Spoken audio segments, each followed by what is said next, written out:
Денеска присуствуваме на еден убав миг, промоцијата на 24-тиот број на списанието Велес, чиј издавач е литературниот клуб Кочо Соле Фрација од нашиот град.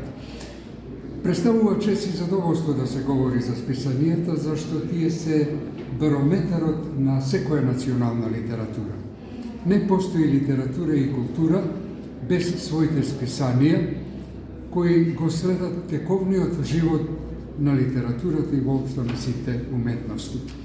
Оно што треба секако посебно да го нагласиме е карактеристичниот препознатлив знак на ова списание, а тоа се дека темите, мотивите, настаните, манифестациите, работите за кои се пишува, мора да бидат, што би рекле, велешки, а нивни подписници, автори на текстовите можат да бидат автори од целиот свет.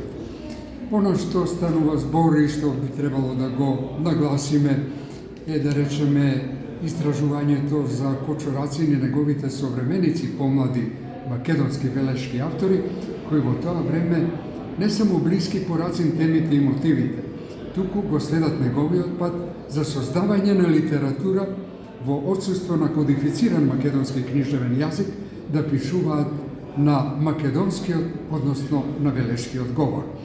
Или да речеме текстот за војводата Јован Лабаков и неговото присуство, значајното присуство во македонската народна песна.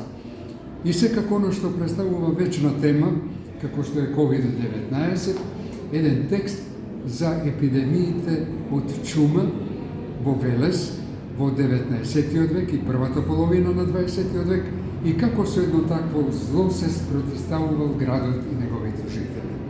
Секако Велес представува едно драгоцено богатство да бележи оно што значи духовен и материјален, културен потенцијал на градот и да биде една ризница, бидејќи Велес е град со богата традиција, со богата култура, револуционерна дејност во светски рамки.